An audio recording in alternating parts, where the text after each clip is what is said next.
was held late night, and European leaders as well. Now, according to Kremlin aide Yuri Ushakov, both presidents voiced support for direct negotiations between Russia and Ukraine delegations. Now, we learned that the Kremlin aide also further added that Putin also warmly thanked Donald Trump for the hospitality during the Alaska meeting. They further backed raising the level of representatives from Moscow and Kiev in the talks. The telephonic conversation that lasted nearly 40 minutes, there are several key points that have now come out of the key meeting. Remember, it is to be noted on how the meet was extremely welcoming as far as Donald Trump and Zelensky's talks are concerned.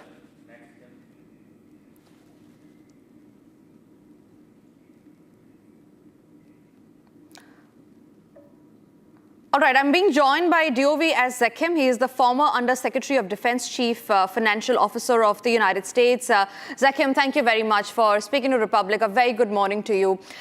Your first take on how do you see this bilateral meeting that was held between Donald Trump and Zelensky yesterday? And it also comes at a time, in fact, just months after there was a huge showdown at the Oval Office between Zelensky and Trump. Trump seems to be completely shifting his stance now. Well, first of all, there was the fact that Mr. Zelensky showed up in a suit. You think that's a trivial thing, but frankly, Mr. Trump had been rather upset with the way Zelensky conducted himself. Right or wrong, that's the way Trump felt. Today, Mr. Zelensky was dressed in a way that made Trump comfortable. Of course, he was backed up by a group of European leaders.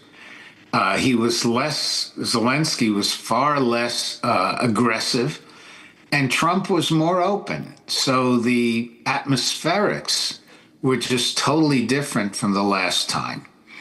Now, as to the substance, that's a completely different issue, which you may want to talk about. Right. Zekim, one more question. How do you see Donald Trump acting as now the global cop? Because first he said and he claimed that he brokered the ceasefire between India and Pakistan. That was a claim that was completely dismissed by the Indian side, where the Prime Minister of India has completely made it clear that it was Pakistan who came with a begging bowl. Now, when we talk about Donald Trump, he's trying to broker a ceasefire between Russia and Ukraine. And all of this, the whole world knows that he's doing this for a Nobel Peace Prize. Well, the White House put out an actual statement to the effect that 6 world leaders had nominated him for the Peace Prize, and that was coming out of the White House. So there's no question that Mr. Trump would like it. He has pulled off a preliminary deal between Azerbaijan and Armenia. He hasn't been successful at all in terms of the Gaza issue, but here he sees an opening, and he invited Putin, much to the chagrin of not just Zelensky, but the Europeans. But then he's had the Europeans and Zelensky in the White House. Whether there'll actually be a trilateral with Zelensky and Putin and Trump remains to be seen.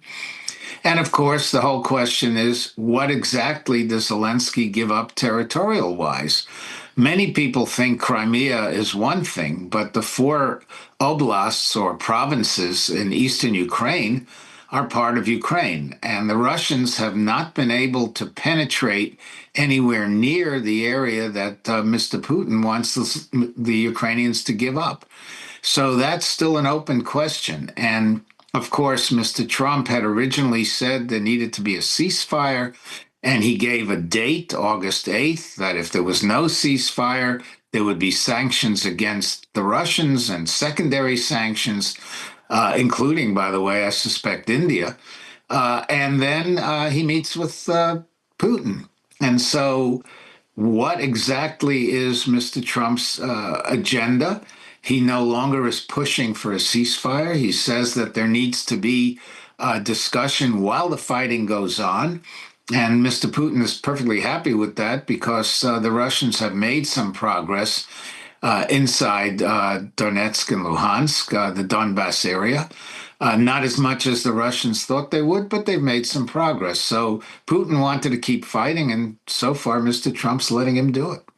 Right, absolutely, Zakim. Also, one more question before I let you go, Zakim.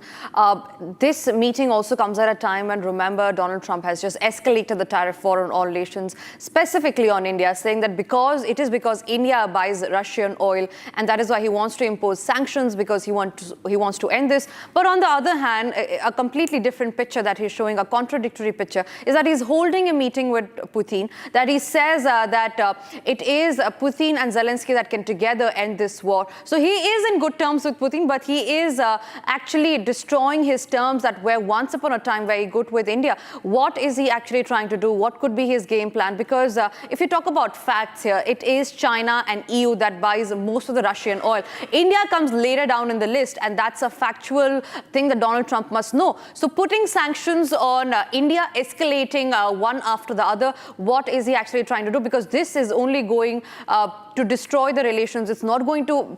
Trump is, of course, not extending an olive branch to India in this way. Well, a lot of us are puzzled by all of this, having personally worked with India for many, many years. The first time I was in India was 1981, which is quite a few years ago. It's not entirely clear. I suspect, and this is only a guess, that the original set of sanctions that are about 50%, that has to do with economics and trade. And he seems to be compartmenting two different things. Dealing with economics and trade, even though, of course, he says that it has to do with India buying Russian oil. But at the same time, he's talking to the Russians. And I suspect that this is his negotiating style. He's essentially telling Putin that he will not simply be some kind of useful idiot, that he intends to bring about a peace between Ukraine and Russia, that he believes both sides will have to make concessions, although it's not clear what concessions Russia has made as of yet. But that seems to be the objective, and I suspect that in addition to the trade issue, he's kind of using the India as an example to Putin as to what Trump might do if Putin doesn't in some way give in. And we must remember that up to now, the most Putin has said is, well, he might talk to Zelensky. He hasn't even guaranteed that. Right. He has made no other concessions whatsoever. And of course, you cannot have an agreement when one side gets everything it wants and the other side gives everything. Right, absolutely. Zakim, thank you very much for joining.